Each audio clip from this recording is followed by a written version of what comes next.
sans transition, je vais passer la parole à Julien Dubois. Donc, Hélène a déjà fait l'introduction en parlant d'autostigmatisation. Donc, Julien, qui est à Rotterdam en ce moment, qui a quitté Grenoble et qui travaille en péril de qualité. Après une thèse sur l'autostigmatisation, donc il va faire état d'une petite partie des résultats, puisque vous avez vu qu'il est extrêmement prolifique. Merci beaucoup, Julien, d'avoir accepté de communiquer. Et je te passe la parole directement. Je te laisse partager ton écran. Merci beaucoup, Nicolas. Et merci beaucoup à Hélène aussi pour sa présentation. Alors, Hélène, je ne peux pas présenter tant que tu partages ton écran. Ah oui. Voilà, là, c'est bon.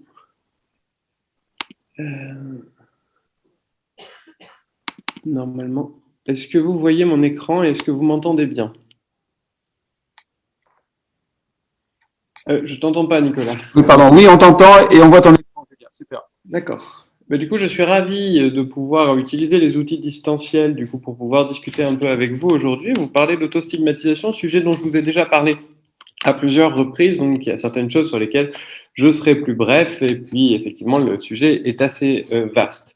Alors, du coup, je vous parle de Rotterdam, où le temps est frais et pluvieux. Donc, j'ai beaucoup de compassion pour vous, qui, si j'ai bien compris, avait un temps qui est beaucoup plus chaud et ensoleillé.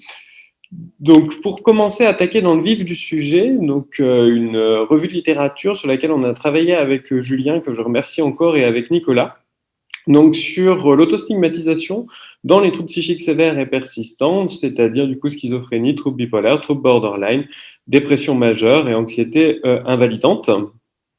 Donc, on a évalué un peu, on a inclus 272 études pour plusieurs dizaines de milliers de patients, ne serait-ce que sur la prévalence, il y avait 25 000 patients à peu près qui étaient inclus, et différentes régions du monde, de l'Amérique du Nord, l'Europe, en passant par l'Asie du Sud-Est, le Moyen-Orient, l'Amérique du Sud aussi, l'Afrique, l'Australie, etc.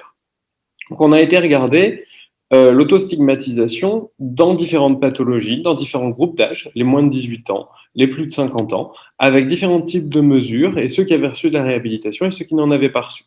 Ce qu'on retrouve globalement, c'est que l'autostigmatisation, elle affecte à peu près un tiers des patients à un niveau modéré à sévère, ou que ce soit du coup dans le monde, et qu'elle n'est pas dépendante du diagnostic psychiatrique. On verra que dans certaines parties du monde, certaines pathologies sont plus stigmatisées que d'autres, mais globalement, l'autostigmatisation, elle est très fréquente et elle touche donc à peu près tout le monde. On a remarqué quand même une plus grande autostigmatisation en Asie du Sud-Est, en Moyen-Orient, je vous en dirai un petit mot après. Après les facteurs favorisant l'autostigmatisation, la question de l'insight, donc notamment un bon insight, mais avec peu de conscience de ses ressources et de sa possibilité de rétablissement.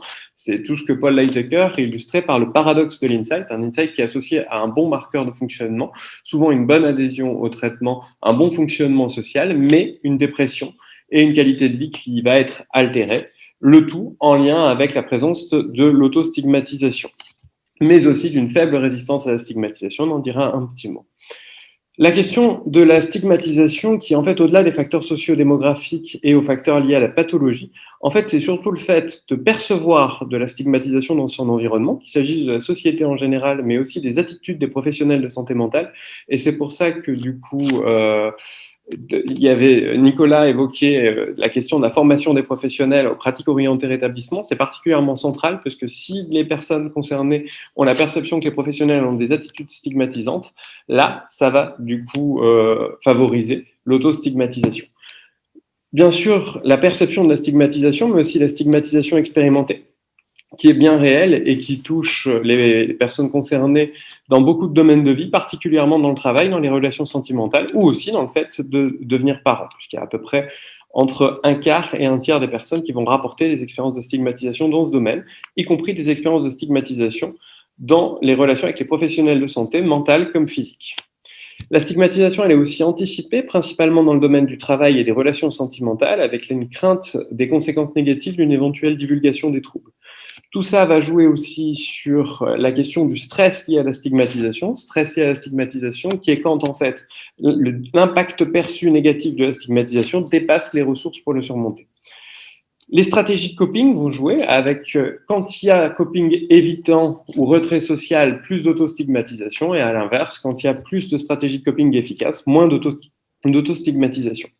Donc, toute l'importance aussi des facteurs cognitifs, Hélène les évoquait pour la question du traitement, mais aussi des facteurs cognitifs et métacognitifs pour aider les personnes à trouver des stratégies pour pouvoir, du coup, faire face à ces difficultés, avoir des stratégies de coping plus efficaces. La question du soutien social qui va être déterminant, soutien par les proches, mais aussi soutien au sens large du terme, qui joue sur l'autostigmatisation. L'autostigmatisation, ça a des effets catastrophiques. Vous avez tous probablement entendu parler du white try effect. Pourquoi finalement essayer? Pourquoi tenter de me rétablir si j'ai pas une chance? Donc, l'autostigmatisation, ça a un effet qui est catastrophique sur l'estime de soi. Ça augmente la dépression, ça augmente considérablement le risque suicidaire, ça altère la qualité de vie, ça altère le rétablissement dans ses aspects objectifs dont parlait Hélène, mais aussi dans ses aspects subjectifs. Un petit focus sur deux catégories. La question donc de l'autostigmatisation dans les troubles débutants. Alors, dans les troubles débutants, elle est tout aussi présente que du coup dans les troubles plus installés. Ce qu'on remarque chez des adolescents à l'issue d'une première hospitalisation en psychiatrie, c'est qu'il y en a 33% qui vont anticiper d'être stigmatisés, mais plus de 60% qui vont rapporter avoir été stigmatisés dans les 6 premiers mois après leur sortie d'hospitalisation, et que tout ça, ça va jouer sur l'autostigmatisation. Ceci étant, l'auto-identification, comme personnes présentant des troubles psychiatriques débutants, elle peut avoir des effets positifs, soulagement, plus d'adhésion au traitement médicamenteux, et au final, la stigmatisation liée à la consommation de soins est moins importante que celle liée aux symptômes, mais se percevoir comme étant à risque de transition psychotique peut aussi entraîner, à l'inverse, une altération du bien-être, de l'estime de soi, un isolement social, un risque suicidaire augmenté. Donc c'est toute la question aussi du lien avec le rétablissement et de la question de qu'est-ce qu'on dit aux personnes. Est-ce qu'on leur dit qu'elles sont à ultra haut risque de transition psychotique, qui finalement concerne un peu moins de 20% des personnes, ou à ultra haut risque de se rétablir, puisque là finalement donc on est sur 80% de rétablissement au sens clinique du terme, et le rétablissement au sens personnel concerne encore beaucoup plus de monde. Donc attention aussi à cette question du stress lié à la stigmatisation, qui est un facteur qui est associé à la transition psychotique, et à la question de l'autostigmatisation dans les troubles débutants, et à bien la prendre en compte. Les facteurs culturels, je les évoquais tout à l'heure. Donc la stigmatisation expérimentée, elle est rapportée comme étant identique, parfois supérieure dans les pays en développement. Après, il y a des questions qui sont liées aussi aux échelles. Sont-elles valables pour mesurer le phénomène dans la zone culturelle, ou est-ce que simplement les personnes anticipent plus d'être stigmatisées et donc sortent moins et ont moins d'expérience de stigmatisation? Elle est plus marquée dans certains pays asiatiques, en Afrique et au Moyen-Orient, avec différentes causes qui peuvent jouer, à la fois de l'attribution de la pathologie à des causes surnaturelles ou morales, sociales, la question de suivre un traitement traditionnel plus qu'un traitement du coup combinant traitement psychopharmacologique efficace et réhabilitation psychosociale, mais aussi la question de ce que Lawrence Young appelle what matters most, ce qui compte le plus, et l'incapacité à remplir des rôles sociaux culturellement valorisés comme l'emploi, le mariage, le fait d'avoir des enfants, qui peut entraîner particulièrement chez ces minorités-là, notamment du sud-est asiatique, un sentiment de honte majeur quand les personnes ne peuvent pas remplir ces éléments-là. Donc d'où l'importance de considérer aussi ces rôles sociaux plus particuliers, comme le mariage ou le fait d'avoir des enfants dans ces groupes culturels particuliers. La question de la perte de la face dans les pays asiatiques, qui est de la peur des conséquences d'une divulgation des troubles sur le statut social et économique des proches, et Hélène l'évoquait, la question des effets secondaires qui peuvent être plus marqués dans certains pays en développement, notamment du fait de la faible disponibilité des antipsychotiques de seconde génération. En tout cas, de même que pour les troubles débutants, c'est important de prendre en compte les facteurs culturels dans la réduction de la stigmatisation, dans les programmes de réduction de l'autostigmatisation, et ça va jouer notamment dans la question de la décision de divulguer ou non son trouble. Donc c'est particulièrement important de le prendre en compte. Ça, c'est un premier article donc, issu du réseau Réabase, et comme Hélène, je m'associe dans les remerciements à Julien, dans les remerciements à toutes les personnes qui contribuent à cette base de données, et qui permettent de faire des très jolies analyses qu'on ne peut pas faire ailleurs. Je rejoins totalement Hélène sur ce sujet. Et c'est aussi dommage qu'on ait autant de données manquantes qui parfois nous privent d'un certain nombre de facteurs qui pourraient être intéressants. Toujours est-il que là, ce qu'on a montré, c'est que l'autostigmatisation, elle touchait un tiers des personnes, donc comme ce qu'on trouve dans la littérature, et qu'elle était associée au stade précoce du rétablissement, à moins de satisfaction dans les relations amicales, à plus de tentatives de suicide, à un insight plus élevé, et du coup à un bien-être altéré. Donc ce qu'on retrouve bien dans la littérature. Un autre phénomène dont je voulais vous parler, c'est la question de la résistance à la stigmatisation, qui est une des sous-échelles du coup de l'échelle d'autostigmatisation, l'ISMI, que vous connaissez tous. Et cette sous-échelle, elle n'est pas inintéressante, même si elle a qu'elle a une indice une validité légèrement moins importante en termes de cohérence d'échelle. Ce qui est intéressant dans cette analyse qu'on avait réalisée en ajustant par rapport au niveau d'autostigmatisation pour tenir compte de ces facteurs confondants, en fait, on a remarqué que la résistance à la stigmatisation, elle était associée au stade plus avancé du rétablissement, la question de la reconstruction et de la croissance, et elle était du coup aussi associée à un moins bon insight. Donc ça pose la question de qu'est-ce qui est la résistance à la stigmatisation. La résistance à la stigmatisation, elle peut provenir de deux choses. Soit je ne suis pas malade, donc je peux avoir ou non des préjugés concernant les personnes qui ont des troubles psychiatriques, mais moi, ça ne me concerne pas, ce qu'on appelle la réaction d'indifférence, qui est souvent associée à un manque d'insight. Et la résistance à la stigmatisation, elle peut aussi être, je suis conscient des préjugés qui touchent les personnes qui ont des troubles psychiatriques, ça ne me définit pas, c'est faux, c'est ce qu'on appelle la juste colère, et ce qui va permettre du coup aux personnes de s'engager dans un processus, notamment dans les processus de pairs aidance, mais aussi dans tout ce qui est clubhouse ou activités gérées par les pairs. Donc c'est important de tenir compte de ces deux niveaux de résistance à la stigmatisation pour ne pas affaiblir la résistance à la stigmatisation, par exemple, en suivant un programme de psychoéducation qui ne serait centré que sur les symptômes et sur les traitements et qui ferait simplement convaincre à la personne qu'elle présente une pathologie sans lui présenter les possibilités de se rétablir. Donc attention à cette question-là. On a aussi montré dans des analyses de médiation que la résistance à la stigmatisation, elle avait un effet médiateur de la relation entre l'insight et le bien-être et le rétablissement. Donc c'est un facteur sur lequel on peut jouer pour augmenter du coup augmenter le bien-être des personnes et faciliter leur rétablissement personnel. Donc particulièrement important à prendre en compte aussi. Des implications cliniques, donc l'environnement favorable au rétablissement, qu'on fait tous avec les pratiques orientées rétablissement, mais aussi avec la décision médicale partagée. Je sais que vous avez beaucoup d'ateliers sur ce sujet-là. La prise en compte des facteurs sociopolitiques et culturels. Un autre point très positif, c'est que ce qu'on a bien montré dans la revue de littérature dont je vous parlais en début de présentation, c'est que les soins de réhabilitation, ça marche sur l'autostigmatisation. Ça réduit d'1/3 l'autostigmatisation. Donc c'est particulièrement important de pouvoir repérer toutes les personnes qui sont à risque de s'autostigmatiser ou qui s'autostigmatisent. Donc aussi, je rejoins Hélène sur la question de la MARS par rapport du coup à cette prise en compte aussi des effets secondaires. Je rejoins Hélène aussi sur le fait que l'ISMI est une échelle qui est assez courte, assez facile à faire passer et qu'elle est très informative sur ces questions-là. L'importance de réduire le stress lié à la stigmatisation, de la psychoéducation qui soit orientée sur le rétablissement et de renforcer tout ce qui va permettre les stratégies adaptatives efficaces. Les pairs aidants, je sais que Nicolas l'a dit maintes et maintes fois, je le répète, la question de la paire aidance, et notamment des structures gérées par les pairs, permet de réduire l'autostigmatisation. L'intervention au niveau des proches aussi, c'est particulièrement important, parce que du coup, on sait qu'en intervenant auprès des proches, on peut réduire l'autostigmatisation des personnes concernées et l'autostigmatisation des proches. Donc c'est finalement deux effets avec une intervention. Comment faire finalement aussi pour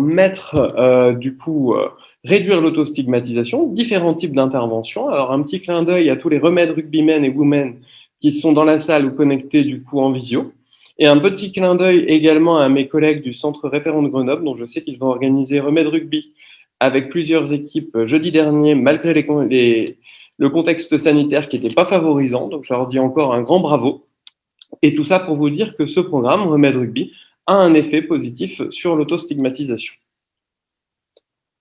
Donc je passe, c'est notamment par cette question-là aussi d'investissement dans la lutte contre les préjugés et de renforcement des compétences adaptatives.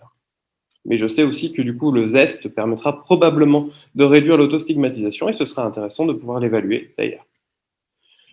Un autre programme, qui est un programme du coup qui a été traduit en co-traduction donc, par l'équipe de Genève et l'équipe de Grenoble, donc le programme de développement narratif et de thérapie cognitive, le programme NECT, dont plusieurs d'entre vous du coup ont participé à la formation organisée au centre ressources avec Nicolas et Philippe Yanos. Ça, c'était vraiment génial et ça nous renvoie à une époque bénie où il y avait encore une fête des Lumières à Lyon et où on pouvait tous, on n'avait que la grève SNCF, on n'avait pas toutes les problématiques actuelles pour pouvoir se réunir et ça nous avait permis de se former à ce programme et de pouvoir lancer une étude sur le sujet puisque ce programme est efficace sur l'autostigmatisation. Alors, étude qui, du fait notamment de mon départ du centre de réhabilitation de Grenoble et de mon départ donc en mobilité, va s'interrompre probablement au moins pendant un temps, mais ça, j'aurai l'occasion de vous en parler, c'est dommage, mais en tout cas, c'est déjà au moins une chose qu'on a pu réaliser tous ensemble. Et là encore, c'est aussi la force du réseau de pouvoir porter ces programmes et ces programmes communs.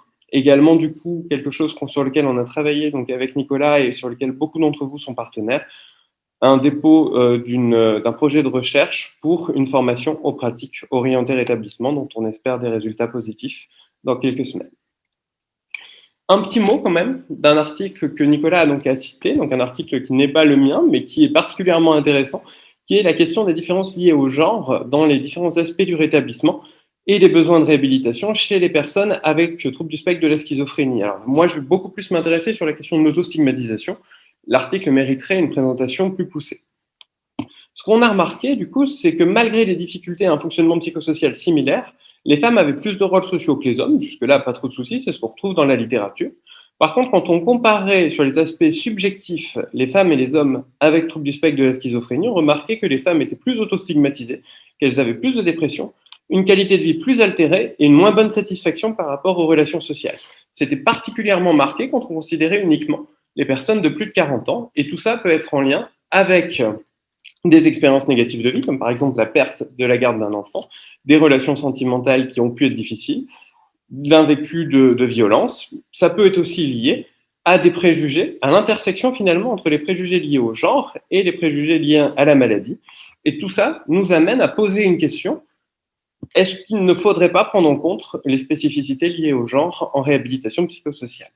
Donc tout ça pour dire qu'il y a un certain nombre de perspectives, donc celle que j'évoquais sur la question du genre, celle également, Nicolas citait l'article qui a été publié donc, par Marine cette année dans le Journal of Psychiatric Research, en comparant les parents avec les non-parents. Tout ça serait particulièrement important de pouvoir aller regarder du coup ces éléments-là, le fait de vivre avec l'enfant, d'avoir la garde de l'enfant ou pas, l'impact de l'autostigmatisation sur le désir d'enfant, la décision de devenir parent, mais aussi la survenue de la dépression périnatale, et bien sûr l'impact sur l'autostigmatisation d'une formation en pratique orientée rétablissement, de différentes approches comme la psychoéducation orientée sur le rétablissement ou les approches narratives. Et merci de votre attention. Merci beaucoup, Julien.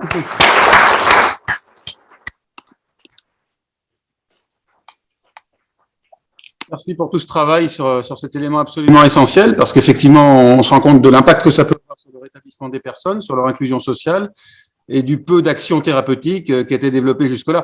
Alors effectivement, le fait de parler de la stigmatisation, d'avoir un peu d'une action sur les journalistes, ça c'est quelque chose qui a été très positif, qui a été fait à Lille en particulier il y a une dizaine ou une quinzaine d'années. Mais on voit bien que ça ne suffit pas, qu'il faut agir sur les personnes elles-mêmes. Et là, jusqu'à ce que tu introduises NECT et que tous ces travaux soient faits, en réalité, on n'avait pas de prise en compte de cette dimension. Donc, je crois que c'est vraiment d'un grand apport.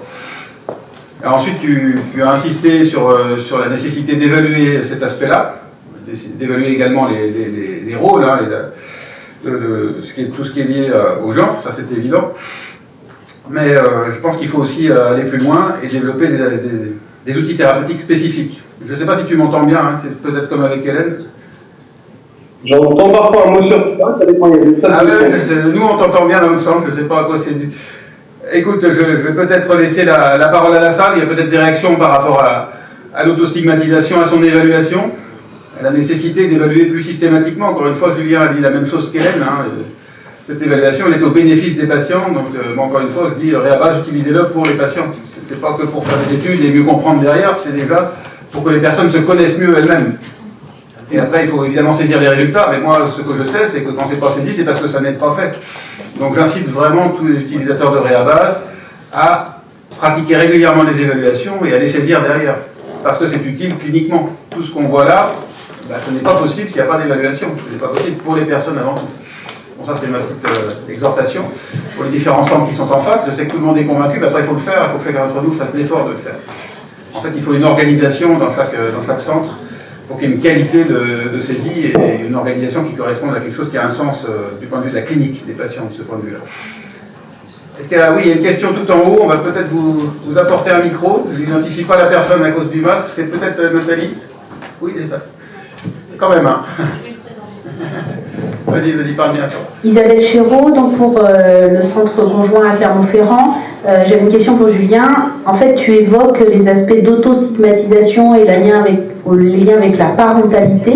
Alors, en France, à ma connaissance, peu de choses sont développées autour de ça. Qu'est-ce qu'il en est justement là où tu es, effectivement, et quels sont les outils qui sont peut-être développés ailleurs qui pourraient nous aider ou nous inspirer? Est-ce que tu as entendu les questions d'Isabelle Ferraud, Julien? Je n'ai pas entendu la question, je suis vraiment navré. Et Nicolas, sur la fin de ton... j'entendais presque plus rien. Donc. Non, Isabelle parle de la question de la prise en compte de la parentalité en France, en disant que pas grand-chose n'est fait. Est-ce qu'à Rotterdam, les choses sont différentes? Alors oui, nos amis néerlandais sont très en avance sur nous, notamment sur la décision médicale partagée et sur la question du coup de la prise en compte du rôle social de parents. Rôle social de parents qui est même insuffisamment pris en compte dans les équipes d'Assertive Community Treatment des États-Unis, mais qui par contre commence à être pris de plus en plus en compte à l'international, et notamment là je travaille aussi avec une équipe FACT à Rotterdam qui s'intéresse à cette question-là et qui souhaiterait identifier davantage les personnes dans leur rôle de parents. Mais en tout cas, c'est particulièrement important, et je remercie Isabelle pour sa question, de pouvoir questionner ces personnes-là, parce que je vous invite à tous vous poser une question. Savez-vous précisément, dans la file active des personnes que vous accompagnez, combien sont parents, combien ont la garde de leurs enfants, et quel impact ça a pu avoir sur leur expérience de la maladie? Parce que ça, c'est un point qui souvent est passé complètement sous silence, et comme l'évoquait aussi Hélène pour la question des effets secondaires. Mais c'est un rôle social qu'on ne prend pas en compte. Complètement. Je ne sais pas si quelqu'un veut réagir par rapport à ça. Déjà, Isabelle, tu... Non, mais ça éclaire voilà, mes interrogations, parce que c'est vrai que c'est une question qui est parfois soulevée, mais vis-à-vis de laquelle les choses commencent à se structurer. Mais déjà, l'accompagnement d'un désir de grossesse quand il y a un traitement psychotrope, etc.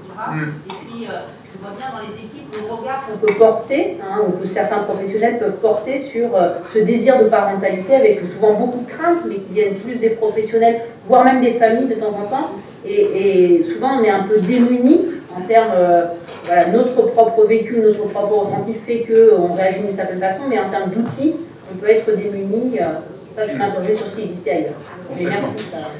Donc effectivement, les choses commencent à évoluer, mais ce qui manque peut-être, c'est un peu de systématiser l'approche. Est-ce que tu entends mieux, Julien? On a changé les paramètres du son, donc je ne sais pas si c'est... Après, je t'entends du coup, mais j'ai pas entendu ce que du coup Isabelle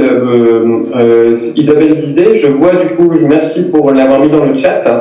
Également, les praticiens peuvent se sentir démunis par rapport à ça, et du coup, j'ai envie de faire une proposition directement en live là à Nicolas et à vous, qui êtes tous connectés ou physiquement présents à Lyon. Alors, en fait, seriez-vous d'accord pour qu'on discute tous ensemble de comment mieux prendre en compte le fait de soit souhaiter être parent, soit d'être parent et de réinvestir son rôle parental dans son processus de rétablissement, aussi pour les patients, mais aussi pour les cliniciens, dans les centres de réhabilitation psychosociale?